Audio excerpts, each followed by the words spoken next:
everyone. So, welcome to another ADHD chat. So, I'm Sky, and today I wanted to talk with you about how we work with ADHD. I get a lot of people, messaging me, give me a call, coming in, and a lot of the time it's around oh, okay, I've got ADHD, or my child's got ADHD, or my teen or my partner has ADHD. What is the best treatment approach, or what is the best way for us to kind of manage and support it? And if you look at the research, what it tells us is that the best way to support or manage ADHD is through a strength-based approach. Now, to me, when I first heard this, I was like, oh, that sounds fucking awesome. Like, of course, right? It sounds great. And in theory, it's fucking awesome. But in reality, it can be super tricky. And I wanted to talk and flesh some of that out with you today, right? Like, if you think about it, strength-based literally means focus on the things that you do well, focus on positive qualities, focus on strengths, and put all of the energy over there in that basket, right? Yet when we're going to counselors, psychologists, pediatricians, with me, it was like the speechy with my son, or the OT, like all of the things, even the coach, right? Like our view is very much around problem. How do I pay more attention? How do I focus better? How do I not kind of interrupt people so much? How do I tone myself down? Like, it was so focused, I don't know about for you, but for me, around managing issues and problems versus focusing on strengths. And in my early years of psychology, and going and seeing therapists and learning about my son and how he kind of struggles, my focus still was over here. It was over in problem area. And it's really tricky when we go somewhere and we're wanting help in one area to really get our head around why we would be focused in a completely different direction, which is things that are going well. Because you think about it, like, as humans, we're not wired for positivity. We're not wired for happy. We're not wired for everything's amazing, right? We're wired to seek out fucking danger and fear and problem to protect ourselves so we stay alive, right? Yeah, it's not as easy as we think it is. It takes conscious learning and practice. I want you to just think about it for a moment. If you just think about your day or your week or your month, and I asked you, what's gone really well? Now, you might be able to tell me maybe one or two things. If you thought about it, you could probably share with me. But for a lot of people, it's a lot slower to respond to that question. Now, if I said to you, what problems have arisen today? What issues have come up over in the last week? What issues have come up in the last month? I guarantee you, your brain would be fucking on fire, and you would be listing 50, 100, I don't know if you mean a million things as to where the problems are, right? That's how we're wired. And if we don't understand the reason for strength-based training, or the reason for the strength-based approach and how it can support us, we can quite easily shift back into, but I need to fix the problem, right? I need a solution to my problem. And until I can do that, then I can't be, right? Who finds themselves in those rules with themselves, with their partner, with their kids? Until we fix this problem, things can't get better. Or until I can pay attention more, I can't study, right? Or until I can figure out my impulsive spending, I'm never going to have money. We're so invested in fixing a problem that we lose sight of where are our strengths and how can our strengths support us, so that the problems are either less, right? Or because we're focusing on our strengths, we have more capacity to actually navigate our problem, right? Now, I want you to just think about it for a moment, right? If you spend all of your time focusing particularly around ADHD, on weakness, on problem, on issue, and it's almost banging your head against the fucking brick wall because you don't feel like any strategy's working, what starts to happen, right? When we take a problem-focused approach, what do you notice? And if you're listening to this, pause it and give yourself a moment to just write down what comes up for you. What are the issues that arise for you when you focus on problem? Now, for me, what I notice for myself and even for my son is that when I focus on the problems, what happens is I start to feel like I'm a failure, because what I'm doing is I'm highlighting all of my weaknesses, all of the areas that I feel like I'm failing in almost come up to the front of your face, and they kind of like slap you, and they become like these roadblocks or barriers between you and whatever the thing is that you want to do.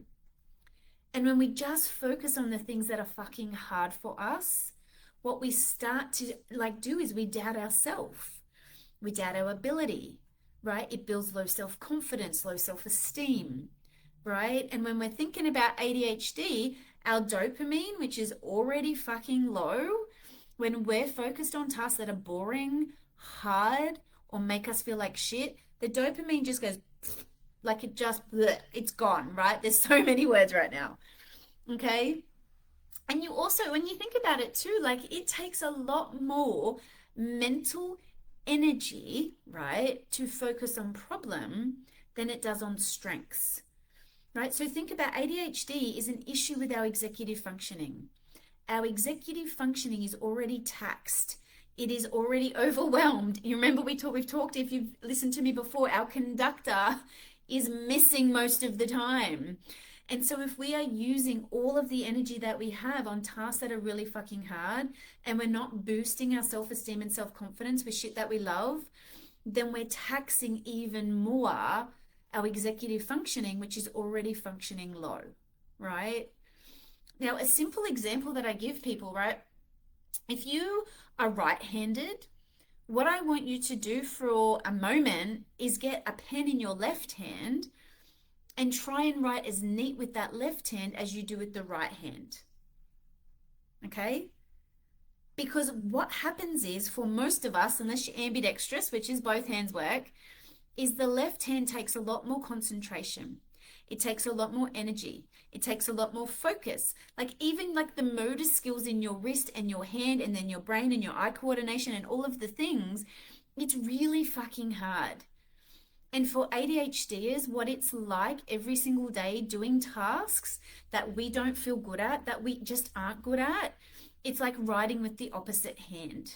Like it's extra energy, okay? And that is not the best way for us to learn to build a positive relationship with ADHD, build a positive relationship with ourselves, build our self-confidence. Like it actually will start that shame cycle, right? We've all been in it where we're like, oh my God, I didn't get it right. And then I fucked it up. And now I'm not good enough and I'm a failure and blah, blah, blah. And before we know it, we're in the shitstorm of shame, right? And that's what happens when we focus on problem. Now, here's the thing, right? If we keep focusing on weakness, then what happens is not only do we have ADHD, but we start to breed things like anxiety. That's something I experience a lot. Panic attacks. For other people, it might be depression. For you, it might be anger and frustration, right? Whatever starts to show up, addiction, like all the other eating disorders, all the other problems start to like, it's like a snowball effect, right? Because we're focusing on an area where we're not doing well, and we're now growing an area where we're not doing well. You know, energy breeds energy, right? The more we focus on something, the more of it we've got. Now, if we shift focus and we start to focus on our strengths, which is the shit that we are fucking good at, I want you to think about it for a minute. Like, what starts to happen? Like, think about an activity or a task or something that you just know you fucking rock at, right? Or you see your kid and they fucking smash it. And like, what starts to happen when we engage in things that have us feel good, right? Our confidence goes up. The way that we think about ourselves change, right? Like we start to feel really good on the inside. We feel like we're more likely to want to be around people, right? We're more likely to feel like we get that sense of achievement, which means boom, we get more dopamine. More dopamine again means we're more motivated, which means we're more likely to do more of the things. And this is the nature of what we do when we work with ADHD, right? We're like, what is your point of strength? What is the thing that lights you the fuck up? What is the thing that interests you? And let's do more of that, because that then becomes a buffer for your executive functioning, for your dopamine, for your self-esteem, for your little heart, right? That kind of wants to feel good enough and wants to please people. And that then allows you to do more of the shit that you're not so good at, right? Because it just has you feeling better. You know, have you ever gone to do a task where you're in a good mood and it's hard and you're actually more likely to give it a go, right? Versus when you go to do a task that you just feel shit, like you know it's going to be hard, you're already in a bad mood, life is a bit fucked, you just failed something else, like maybe at uni, like you're not going to want to do it, you're not going to put your all in it, you're not even going to feel like you can concentrate on it, right? We're going to try and avoid it, right? Rejection sensitivity, I don't want to be a failure, so I'm going to avoid the things that make me feel that way. So when we work with ADHD, not only are we looking at what is your strength and what do you do well, but what we're also looking at is two other things. How can we intermittently, right, put the strength with the thing that you need to do, right? Because quite often we're in a society where it's like, well, we need to do the hard stuff and then we get the reward. Our ADHD brain does not work like that. It will not work like that. We need to have it in reverse, right? Do the shit that makes you feel good, even if it's for 10 minutes, right? Set a fucking timer so that we can then move into the stuff that's a little bit more problematic. And then we do that shit for 10 minutes, right? And then when we feel the dopamine going down and we feel the stuff wavering, then we come back to the shit that kind of feels okay. And then we engage in that. And what we want to practice with our little people, with our teens, even with ourselves where we can, might be with the housework, right? Is intermittent, the good stuff, get a hit of dopamine, feel really good, a little bit of the hard stuff. And I say a little bit, like we want the good stuff to be higher than the hard stuff, right? Then we do it again, the strength base, we're going to do the stuff that feels good, then a little bit of the other stuff, right?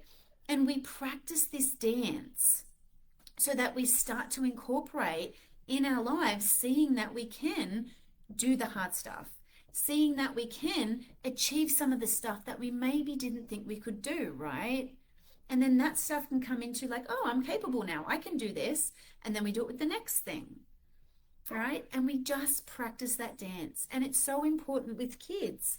Like if you know that your child is really good at something and really shit at something else, like I used to get really caught up in this and I'd be like, no, Max, like you need to clean your room before you can go outside and play soccer with the boys, right? And he would just never go and play soccer with the boys because he'd never fucking clean his room, right? Now the kid's a little bit more OCD, but he will go and play soccer and feel good and get that hit and then come inside and then he's more likely to clean his room. Does he do it perfect? No. Does he do all of it? Not all the time. But we're trying to reduce the expectation and actually see it for what it is. Before he did nothing, now he'll come back in and do something. And we build on that something. Now, the other thing that is so important is that we need to learn to outsource, right? Like when you think about ADHD, I want you to write down, get a piece of paper. On one side, what are all the things that I fucking rock at? And then on the other side, what is the stuff that I fucking struggle with? And on the side where you struggle, on the side where it's a weakness or whatever language you want to use, like where can you outsource some of that shit, right? And sometimes it might be that you have the capacity to pay someone. Like I'm really shit with money, so I pay my accountant to deal with all of that shit so I don't have to do it, right? In terms of the house, at the moment, financially, we're saving for other things, so I don't want to pay or don't have the funds for a cleaner. But what I will say to Joel is cooking will blow my fucking brain up. I cannot do it. It's too overwhelming. I can't plan and organize it. I can't have something on the stove and then trying to cook something else because if you talk to me, then that's burnt, that's spilt, and it's just a fucking nightmare. So we negotiate. So I outsource the cooking to him and then I do the cleaning, right? So you can barter and negotiate, right? Or with my friends, like I will say to them, look, I'm really good at resumes and I can help you with your resume. I can help you with paperwork. Like I love words and I love putting things together. But could you please come over and help me organize my room because it's a bomb, it's a nightmare, it's gone off and it's distressing for me right now. And so again, I outsource that to them through the barter system, right? Like I actually get them to support me in a way that I need help. And then also with the way that they need help. Yeah.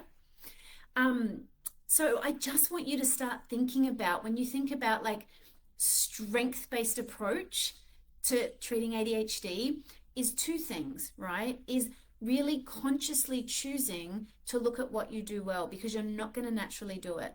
Consciously choosing to what your kids do well or not even do well, but just what you're fucking interested in. Like there's many things that I see as a strength that I don't necessarily do well. Like I fucking love learning about psychology. Do I always do things well in that area? No, right? But I'm interested in it, so it feels like a strength, yeah?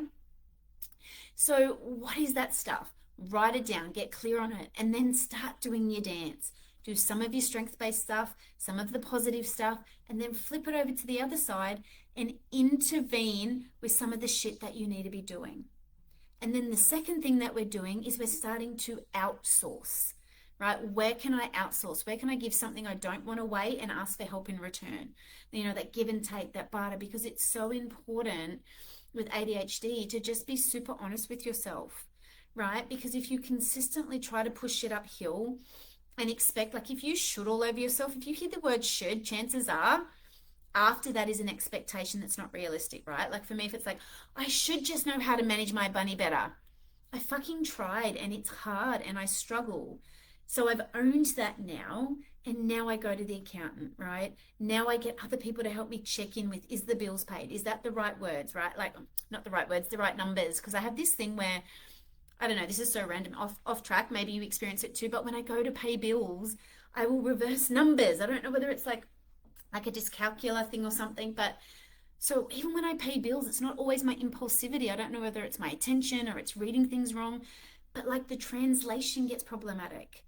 And before I used to have these stories around, I'm such an idiot and I should be able to do it and it's not that fucking hard. And now I'm just like, it's something that I struggle with and that's okay. And I'm not going to keep, you know, what do they say, flogging the dead horse, right? I'm actually just going to own it, shift over here to a strength-based, acknowledge that I do this well, ask for support here, and then keep moving forward. Because here's the thing with ADHD, right? We don't want every problem, right, that we have to be a roadblock that we have to fix, right? Or problem solve before we can move forward in life. Because if that's the case, it's going to feel like you're like forward, back, like you're just on the one spot, not moving. Whereas if you don't have the roadblocks because you actually have the support, you can just be like, oh, okay, there was that issue, but I've got support with that so I can keep moving forward, if that's making sense, right? The other thing that I want you to think about in regards to a strength-based approach is really how you flip the script in terms of how you speak to yourself, in terms of how you speak to your ADHD part, in terms of how you speak to other people with ADHD. Because I don't know the exact research, but I seen it the other day. It's like kids with ADHD or even within ourselves, we get so many negative comments, right, thrown at us compared to people that don't have ADHD, that it's crushing for the soul, right? Don't do that. You shouldn't have done that. Why did you do that? How fucking hard is that? Like you think about how many of those sentences get thrown at you daily by somebody else or yourself. It's heavy and it's weighted and it's exhausting. And so if we keep the language in a negative space, again, we're back over here and we're in problem. Whereas if we're moving it over here and we're looking at strength-based is not just about what you do, it's also what you say, right? Like it's the old sentence of, I remember when Max was younger, my second eldest son, and I would be like, mate, stop drawing on the walls. And literally I would turn around and that kid, I kid you not, was drawing on the fucking floor, right? And I remember like taking him to a psychologist and they're like, well, why don't you just ask him to draw on paper? And I was like, because I didn't fucking think of that, right? Like it's so simplistic and yet I didn't think about it, right? So it's telling our brains what we want and what the focus is and what the strength-based approach is versus what the problem is, right? So the problem was drawing on the wall. So the minute I'm like, don't draw on the wall, he just found another solution, right? But what I really wanted him to do was draw on the paper, but I didn't language it. And we do this to ourselves all the time, right? oh my God, I don't want to avoid the gym tomorrow. Or, oh my God, I hope I get up in the morning and I remember the thing that I was supposed to do. We're going to fucking forget, right? Whereas if we're saying to ourselves, wow, okay, I'm writing this down now and I'm putting it on the fridge, and in the morning, my goal is to check it. Even if you don't check it, you're reinforcing strength, you're reinforcing positive, you're reinforcing the thing that you want to do versus the thing you don't want to happen. So that's the other part of strength based that I want you to start thinking about. Are you talking to yourself in terms of what you want from you, from your child, from your teen, from your partner? Or are you talking to yourself and them in what you don't want, right? Is the language that you're using in the positive, and not positive as in like everything's a fucking rainbow, but positive in the sense of strength based, right? Hey Joel, I've got this thing where I'm, got to go out tomorrow. Could you please set a timer for me so that together we can remember that I've got to do the thing, right? Strength based. Not strength based would be, fuck, I am so hopeless. I'm not going to remember tomorrow. I need you to remind me because I'm such an idiot. It's the same sentence, but it's spoken differently, right? So this is the things that I want you to play with. And I want you to practice. And I want you to spend some time, like maybe over the next day, the next week, like just checking in with yourself, right? How much time in your day are you spending on focusing on problem? How much time in your day are you spending on talking to yourself like a piece of shit?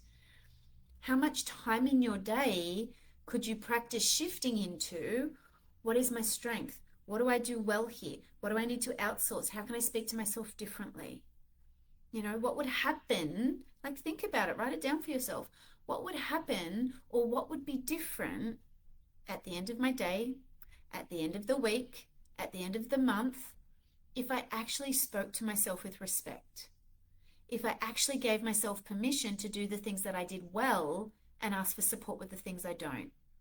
Like, what would be different in my world for me, or for my partner, or my child, or my teen? Like, really sit in that space. Because for me, what became different was that I got to be more of myself. And I got to spend more energy doing the things that I knew I was fucking good at, which made me feel better and more confident. And yes, I still get anxiety. I haven't had a panic attack in, a long time now, maybe, 6 to 12 months.